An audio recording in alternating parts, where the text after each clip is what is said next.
environment for you, my dude. It's J Money, it's Money, it's Sharpie Waters Nation.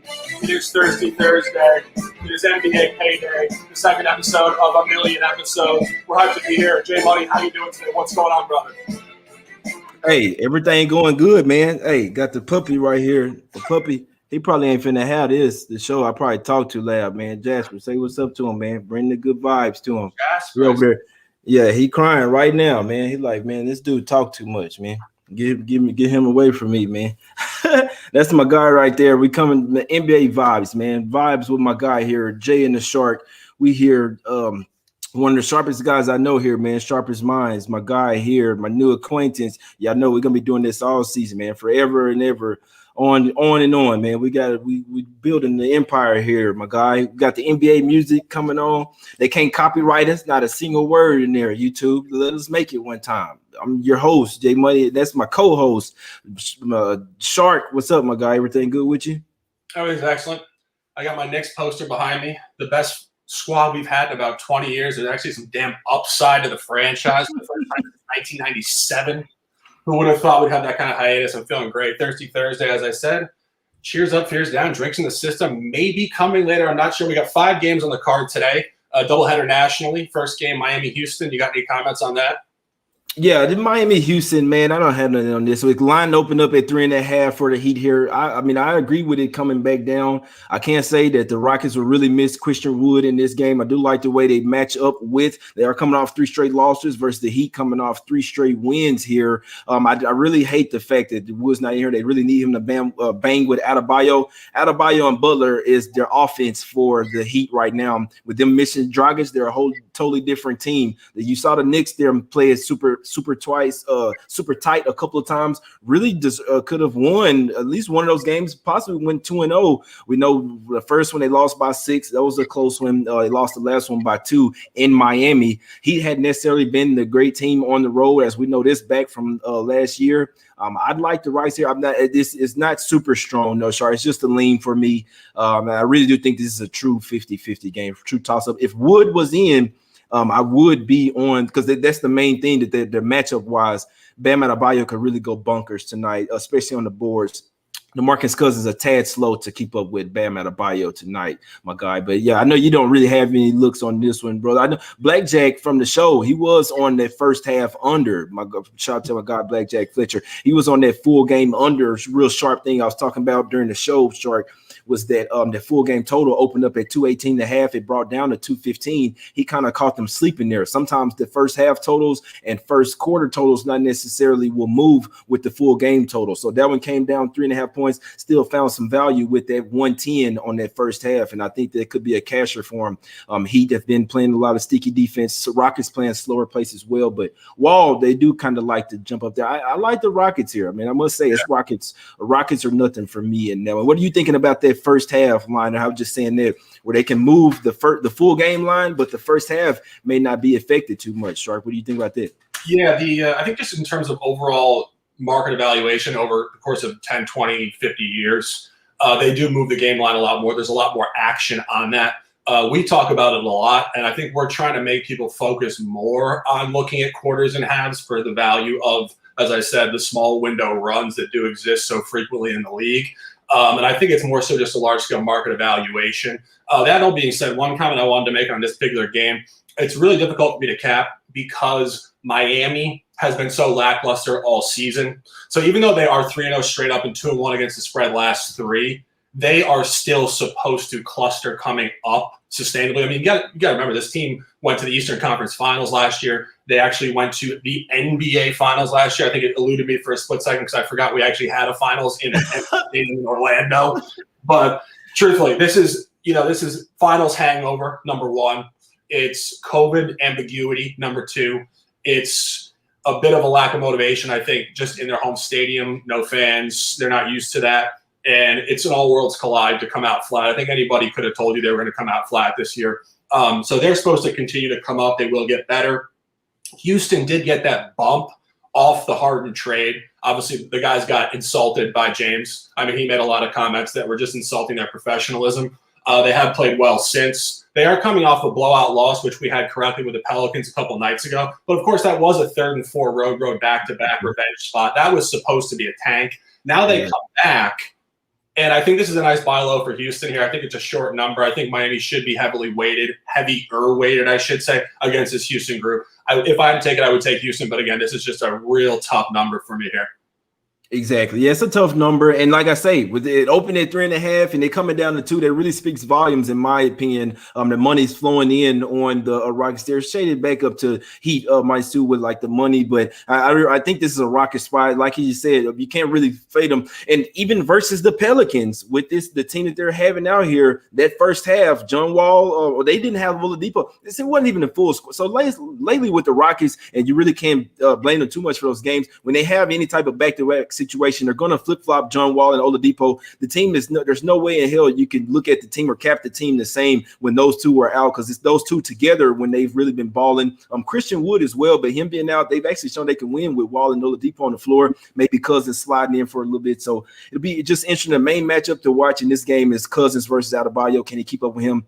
Obviously, Tucker's going to have to play some minutes on it, but he's a little bit – actually, Tucker's a lot better matchup for, because he can keep up with him as far as with the quickness. Bam Adebayo still has the size advantage over the rebound advantage. So it's going to be up to Cousins and Tucker if the Rockets want to come in here. As far as just Jimmy Butler, I think they have the dogs to keep up with him. Jimmy Butler's not really – he's not a step-back three-point shooter, not really a three-point shooter regardless. It's all about getting into the hole, drawing fouls, getting those ticky-tack fouls. So it's up to Jimmy Butler and Bam Adebayo. That's the team right now, especially without Goran Dragic. They're pretty much their starting point guard, their leader on offense. Always pay attention to where their leader on offense is out.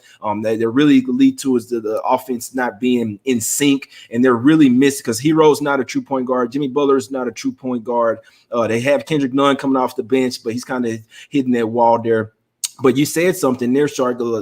Jimmy Butler had COVID for a while. The Heat, they've had a lot of different. So they have made some trades. So it's not the same roster continuity. They're trying to get used to each other. Avery Bradley's been in and out of the lineup. He hadn't really bode well for them so far. That trade with Crowder, for letting Crowder go and getting Avery Bradley, it hadn't worked out so far. So a lot of the moving parts for them. It's just Rockets are nothing for me in this one. Kind of like the home dog here in this one. This is just a get right spot for the Rockets with their full squad, in my opinion. But it's not something I'm strong enough to play. I can tell you that Rockets are nothing for me. Let's talk about this Raptors versus Celtics spot, my guy. That's what they talking about in the chat. My one guy, he tell me, he say Celtics already beat them earlier without Smart earlier this year. See, nothing changes in the Garden tonight. Hey, I like the way you're looking. And now, last time they did it was in Toronto's gym, if I'm not mistaken. What you got here, bro? What's the look here? What are we looking at? Yeah, and I think that a really interesting thing you have to look at within all teams within the NBA, how do they function in the second matchup against the same team? Of course, is it in the COVID season here? Most of these are unfortunately weird back-to-backs in the same stadium, which we've never seen before, like baseball type scheduling. This goes back to normal scheduling, which is more advantageous for us to cap. And when we look at the number here, Toronto was actually favored by 1.5 points in that game at home. And, of course, home would be Tampa Bay Bucks. I think Tom Brady was actually shotgunning beers and drinking whiskey fifths outside the stadium that night. But that all being said, I think that's why Boston got up for that game. No, they didn't. Get the fuck out of here, Sean. Actually, what happened was they just outclassed them in all points. And when you actually look at what Boston's done this year, they played 2 real tight games against Detroit. They got handled twice against Philly, and they covered once and did not cover once against Indy, but both of those games were real tight on the number within 5 points. And I think, again, it's kind of like I made the comment with Charlotte last night. Charlotte plays the same game twice against different teams, which is why they got blown out at home against Memphis, and then they went on the road and got blown out again. I think that when you look at what Boston does, they play the same game against the same team twice, and the line is confirming. When you see this movement from home to away, back to back, or excuse me, revenge spot, 1.5 to 3 is 4.5 points. It should be 2.5, 3. You got 2.5 points of strength towards the Celtics here. And I think it's particularly noteworthy. You're catching Toronto here on a 3rd and 4 road back-to-back fatigue spot. We had it correctly last night. I don't think it sustains. And, of course, Boston comes in here off a very lackluster stretch. They've lost, 6 out of 7, 2 in a row, all Western Conference games. Not really representative of this game back in their home stadium tonight. Don't really like the comment get right spot. I think it's more so just the spot that they will ball. Got you. I know you don't like, but that's what it means. Sure, I know you don't like the narrative of it, but that's what it is. It's saying, all right, this is the spot where they're going to come out and get. And I mean, just get right. I mean, it's, when you're off loss, it's just really just the easiest way for me to say it. But they're coming to play. Like the way I look at it, they're motivated to play. In theory, any game could be a get right spot. It's just if you're going to get right in a game. So hopefully, I guess that's when you say you cashed it, then that's when you can say get right spot. Before the game, we can't really say that. The way I look at it, so this game wasn't even on the schedule. When I'm looking at it, I was like, why do I see 5 games and then see a write-in game? This game was written in because obviously some games canceled earlier in the season. So this was actually a write-in game. It makes the spot even worse for the Raptors. They weren't even supposed to be playing this game in this particular situation. They've already played 5 games on the road. This is the 6th game of their 6th game of their 7 games. No, 6th game of their 6-game road trip. You see what I'm saying? 5 games in 7 days. This will be their 5th game in 7 days. All on the road. 3rd game in 4 nights, all on the road. I know the past 2 were kind of sort of blowout wins, but still, you got the Celtics here coming back in a spot where they've coming off a couple of tough losses on the West Coast road trip, where those games didn't entirely matter because they're in a different conference. So you can't be too mad about that. But still, they're pissed. I'm pretty sure they're pissed on those effort versus the Jazz. You came out there wanting to win that game. You was close at the half, and then you just get your ass kicked. Let Donovan Mitchell go off on you in the second half there. So it is simply, and when I want to look at this one lineups wise, the Celtics overmatched. That's why in the first game where a lot of people was like, and I am one to do the playoff revenge. I actually love that angle. And last time I didn't take it. I said, why? Because I just think that the Celtics are simply a better team. They were missing Smart and they're just better than the Raptors. The main thing that they like to do is Van Fleet and Lowry. It's not going to work against the Celtics because their guards can match your guards. They don't really have the bigs to exploit the Celtics' weakness. So a lot of times the lineups really do come into play. The Celtics won't have Robert Williams in this game, and it probably likely won't matter. You're going to need Tristan Thompson and Theis to do enough, but the Raptors don't have a ton of bigs. You want to be interested to see if Anunoby plays in this game. He probably will try to do everything to come back just because they hate this Celtics team, want to beat them every time. So I can't say the revenge does play a factor, but I don't think that the Raptors, I know they've been playing a lot better here, but in this particular game, I like the Celtics off two losses, even though the Raptors lost to them in the playoffs last year, and they lost the revenge spot earlier this year. Even with those, I know they're coming in motivated. It's still a terrible spot for them. I can see possibly the Raptors coming out maybe hot in the first half, but in that second half, 4th quarter, especially the 5th game in 7 nights all on the road, 3rd game in 4 nights on the road, has to catch up with them at some point. I see the Celtics, even if it's a close game, I see them pulling away late in the 4th quarter, especially with the fatigue factor on their side. Celtics isn't not the type of team. Shark, have you looked at it when the last time they came back off a long road trip back at the house, how they fared in this situation? They haven't had a long road trip. They've had, I think, 2-game trips at the most, and definitely not a West Coast trip, which is a different environment. So I don't think we have a corollary there. One comment, because I always like to, I said it before, I'll say it again. I like to cross-reference a matchup today with something that we've seen in recent history in terms of the revenge spot. Last night, what do we see? We saw Dallas at home in a revenge spot for Atlanta coming on the road. It's the same thing. Toronto has a revenge spot coming on the road. Toronto was 1.5 at home, and they're 3 here. That's 4.5 points moving towards the team that already won, right? So this is why we're saying Boston. Last night, Dallas laid 2.5 points in Atlanta and won by 6. And the line only came up to 4. That's only 1.5 points. So the same exact environment last night was only 1.5 points moving towards Dallas, and they didn't cover. This is 4.5. It is showing that extra strength we like to see. And this is important because odds makers are odds makers. They're the ones scaling these lines, and they're telling you a damn good numerical story. Exactly. Read the line. Well, old timer always tell me, man, read the line. That's exactly what my guy is doing here, is reading the line. And I think that a lot of that goes with, like, the Celtics are just better. They are a step above the Raptors. The Raptors had a lot of better team last year, guys. And in the Celtics, they still couldn't beat the Celtics in a 7-game series. It's just damn near the exact same Celtics team, a lot different Raptors team, in my opinion. They still play, they still have the championship heart, but the team last year was better than them, and they still couldn't really hang with the Celtics, man. So the Celtics are just a little bit further than them. Like I said, their guards are too short. everything points to basically what my guy is saying, and I'm saying I'm telling a different story. We both like it. We're coming from two different ways, and we're merging together. We both like this game. So Celtics full game -3, -3.5 there. Should be able to get 3. I just want to look at the updated line because I know 3.5 there, but 3.5. Yeah, it went down to 3 at some point, but yeah, back up to 3.5. Back up there. I agree with it. It's supposed to. Yeah, 3.5. Yep, across the board. Across the board, my guys, 3.5. Possibly go back up to 4. It did open at 4.5, so it showed some money coming in. Yeah. Remember last night we were talking about it. I was like, yeah, this was it was like 4.5. One of them both had it 4.5, the other one had 3.5. But the true opener was 4.5. So that's even better. It's even better in you know what I'm saying?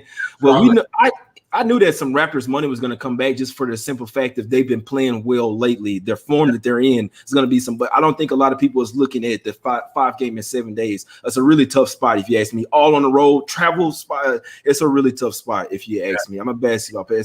5 games, 7 days, all on the road. Hey, it's a flat spot. You ask me, man. This is a true flat spot, my guy. Absolutely. Let's get to the next one. What game you want to go to next? Well, we got to go to the Pacers, right? We absolutely have to. Pacers versus Pistons. I hope they pissing tonight, man. I hope they piss. I hope they drunk or something. I gotta go to the bathroom break. The Pacers are pacing. The Pistons are pissing. Come on. Hey, I hope so. I hope the Pacers are gonna be pacing just right, starting out early, and I hope the Pistons are pissing away. Dennis Smith Jr. gonna be available for today's game. He's not gonna be their Lord and Savior. I don't think he's gonna be their Lord and Savior. He probably had maybe one practice with him, man. Yeah, Pacers are nothing for me. I know they've looked terrible, and I'm glad that a lot of people are scared off of them. I'm glad that everybody's starting to buy with the Pistons. I understand the Pistons been playing well lately. I understand it, but that spot versus the Nets, the Pistons aren't that good. And obviously the Nets aren't that bad. It was just a game where the Pistons simply came to play and the Nets didn't. We saw it last night. We saw the exact opposite. It's crazy because these are 3 same teams. Yeah. Pacers didn't come to play. The Nets, they did. Or I didn't even say the Pacers didn't come to play because, I mean, they were off 3 straight losses. They came to play. The Nets simply came. They wanted it more. And you could tell from the first 5 minutes of the game, they wanted it more. Started out like in the 18-6 run and never looked back from there. They never did. Even though they only won by 10, they really won that game by 30, Shark. What we liking with the Pacers today? I have any -2.5. I wanted to jump on that first half. I still might. Just a general comment on the line scaling, the averaging of the books. If you look at what Philly is tonight, they're -5.5 in the game. They're -3 in the first half. That is showing weight towards the first half. This is not, and sometimes it doesn't apply. Of course, they're long-term averages, but they're kind of telling you from the numerical standpoint here, they're not expecting any to come out and necessarily win the first half.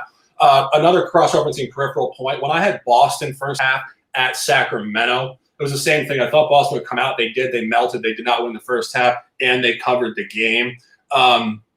I think ultimately I'm just centered on the game. When you look at it, as you made the comment, Indy's off with L4. They're flat. They're uninspired. They came out with just absolutely no energy last night, inexplicable lack of energy. And I made the comment before, I think, when you go to New York and there's no fans, the city's literally sleeping. There's nobody really out in the streets. Usually when you go into New York, it's your biggest road date of the season.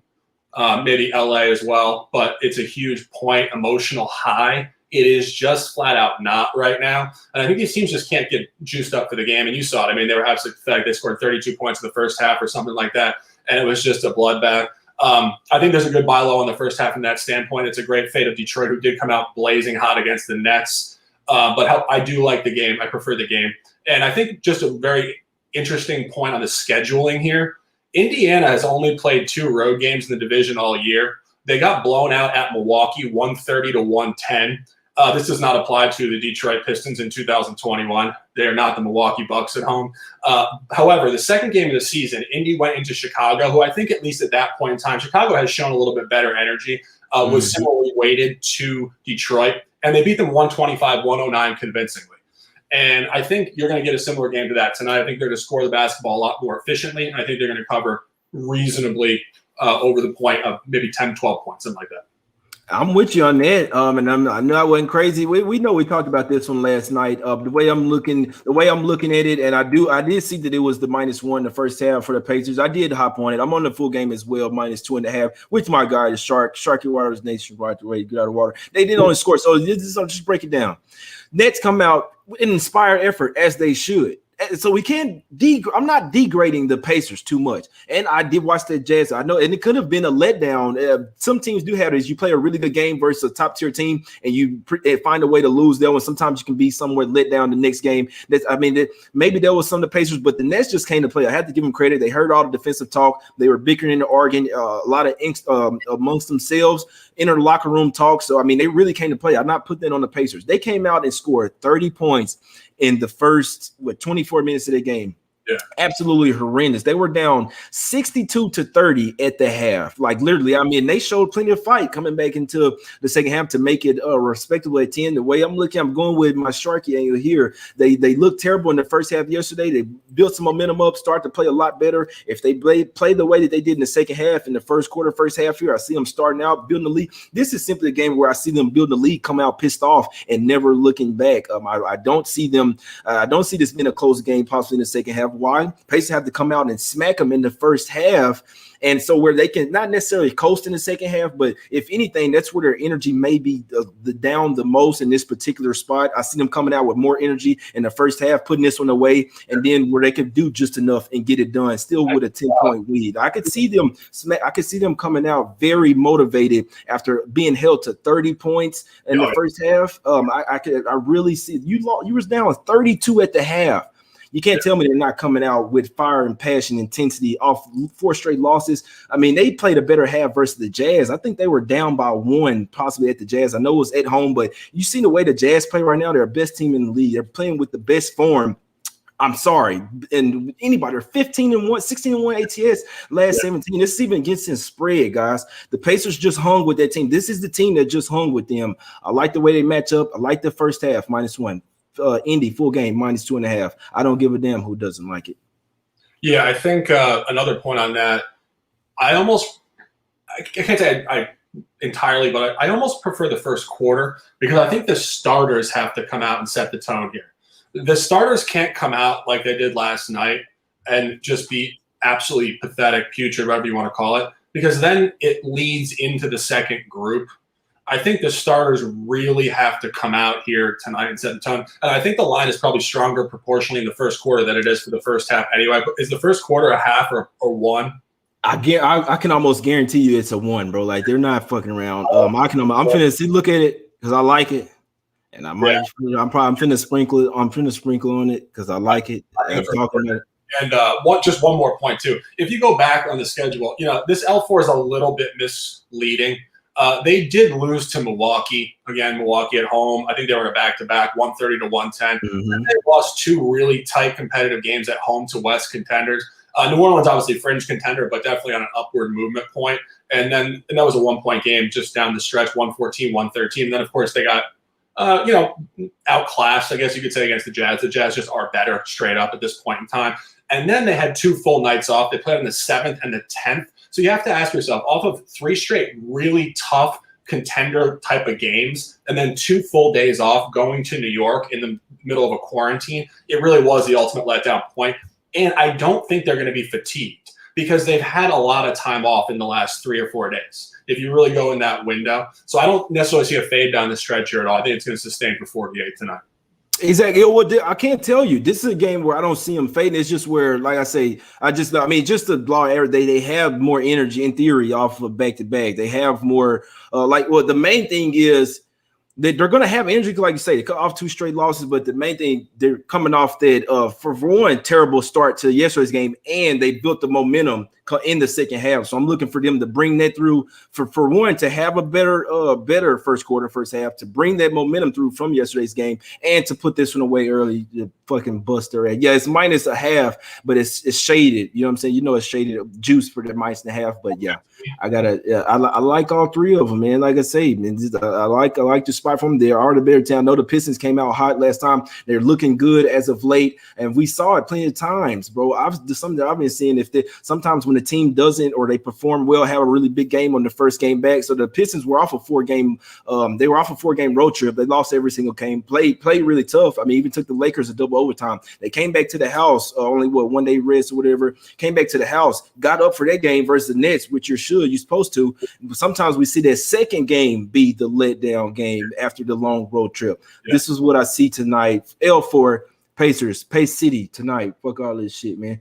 Mm-hmm. What's the other game? My guy, was that it or what? You got anything else you want to say on this one? Yeah, I'm locking in some on that first quarter. We have discussed a boring, miserable Central Division game for way too long. There's money to be made, but this is not exactly scintillating basketball right here. Let's go to the West Coast. Philly at Portland, the nightcap in a TNT doubleheader. You find Philly here in a very intriguing spot. We made the comment, Diddy made a pit stop in Philly about a week and a half ago, and it was a fucking good part.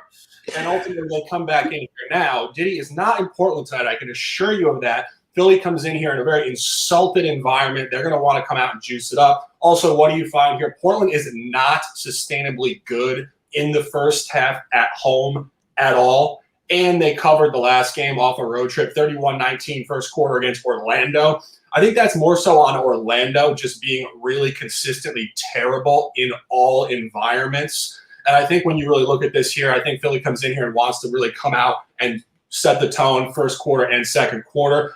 They also did not cover the previous one at Sacramento. They got backdoored pretty epically in the second quarter, 39-24, I believe, Sacramento with a 15-point win in the second quarter to backdoor that pretty disgustingly for Philly first half. Philly first half -3 here. All boxes checked. All boxes checked. Let's okay. Yeah, some money coming in. Excuse me, it's at 5.5. I see money coming in on the Blazers here, so possibly could go back down to 5, but still, that first half line will still likely be -3. You probably could just maybe catch a even or something like this. Just people are liking the Blazers once again. So I mean, you just look at it. I mean, I can't say why. Just looking at the game from Westcott, we already see from just a, I guess you say slim perspective. I guess you could say, but they beat them without Dame already. A lot of people say, "Oh man."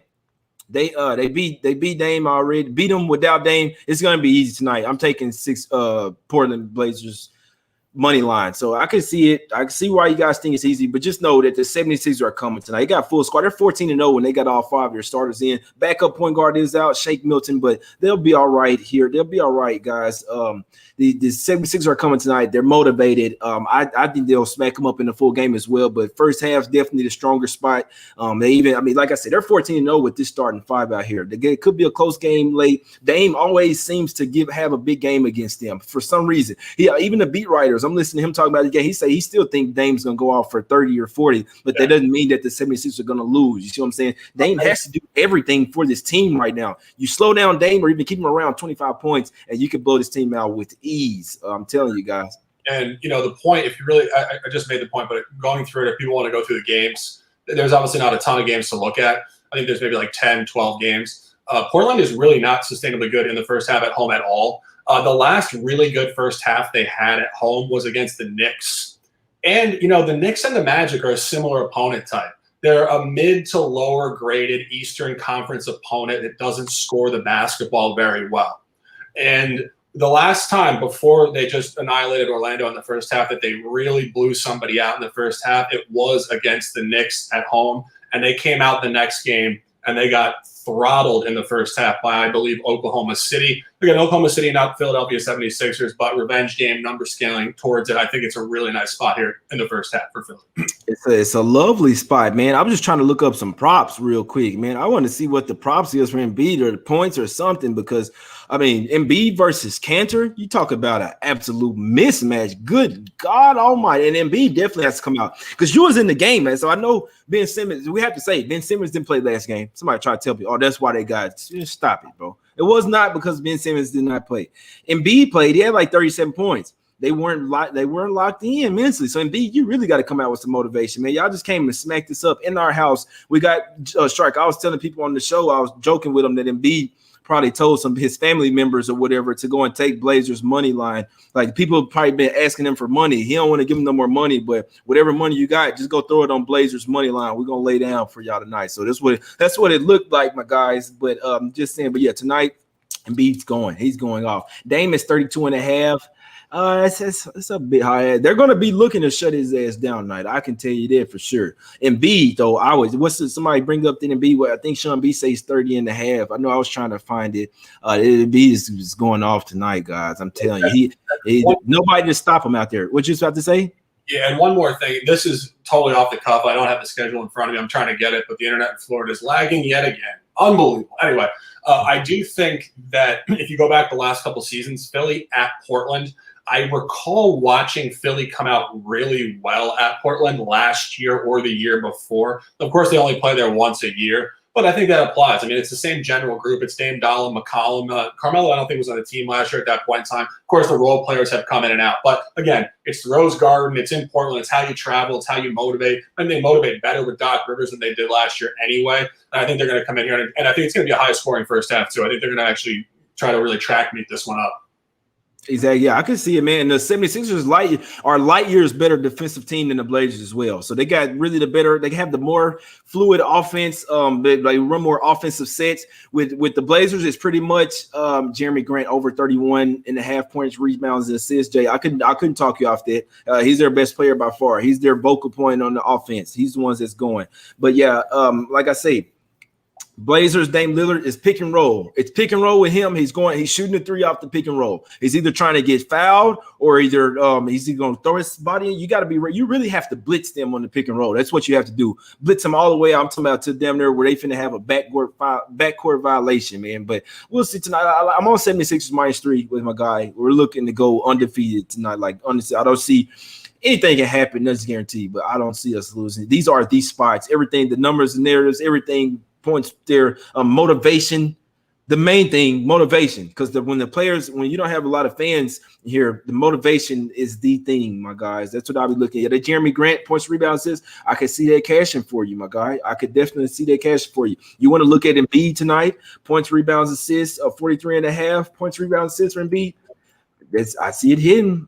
I see it hidden, man. Because especially when you throw the rebound, he's going for 15 boards. I mean, come on, but you got Simmons in there. Be stealing rebounds from this shit. So Simmons that's my rebound, man. I need triple-double. I need my 10-point triple-double tonight. But yeah, hey, Simmons, it's a matchup nightmare for Simmons tonight. And Jeremy Grant should eat. I see Sabonis eating tonight too. The boys coming to play tonight. Somebody was saying Steph Curry. Nobody to stop Steph Curry tonight for Warriors. So if you like the Warriors, you have to correlate that with Steph Curry going for about 30, 35 tonight. That's our point total somewhere around 31.5. They're going to need him to go. I know Cole Anthony is against Steph Curry. I mean, come on now. And yeah, hey, that's it, my guy. That's it, bro. Anything else you want to live? Yeah, that's what we're trying to do, D'Anthony. Come on here, make good points, good breakdowns, numbers, narratives. Hey, break you guys down with how we're looking at the games to where you guys can go and cap the games yourselves like this. So it's all about trying to teach people to do this, even possibly be better than us. We're trying to cash these tickets, my guy. Anything else? Any closing words you want to let them off with, my guy? Yeah, just one comment on that Golden State game. I mean, Orlando is perpetually hapless. They have shown no sign of life at any point in time. They've also played the Dubs reasonably well going back to the Durant era. And I think to a certain degree, the Dubs may actually motivate against this group because when certain teams play you well year after year and then they are not showing signs, even this Dubs team might want to just absolutely smash the hell out of them. So I think the Dubs game is really hard to cap. And that's all we got to say on that. 5 games, bigger board tomorrow. Top 3 plays: Philly first half -3, Boston -3.5 a game, Indy -2.5 game. I'm probably going to sprinkle first quarter personally, and that's going to do it. Thanks for tuning in, guys. Beginning of a great campaign. J Money, Sharks and Sports, NBA Payday. Signing off. Thanks for listening. Exactly. Yeah, we appreciate y'all for listening. Hit the like button and subscribe, guys. Hit the like button, subscribe to the YouTube, and share us on Twitter as well, man. Share us on Twitter as well. Somebody say courtesy of Ski. I see it. What do you say? What you talking about, Russell? But yeah, I see y'all in the chat, man. We appreciate it. Aldrin, MHP. I see you, Calvin, Netsbet, Sean B. What's up, Russell? I said Nicolas Vucic over 12.5 boards. Yeah. Hey, Vucic got us with that prop yesterday. He got over that the other day, and yesterday was Horford. Some of these props got Shark. Some of these, like you looking at some of the lineups, I think I'm gonna have to start hopping on these props. Horford was at 14.5, 15 points last night. That was absolutely disrespectful with no SGA out there. Horford was damn near running point guard for them, bro. That was like one of the easiest props yesterday. Horford over 15 points. That was really disrespectful to him, you be honest with you. But we're going to get out of here, man. I appreciate you coming on with me, Jashard. We're going to do this shit every day possible. I know I'm going to be in the house a lot more now, so I'm going to be at the house. Whatever time we went at 5 yesterday, we did it at 1:30 today, my time.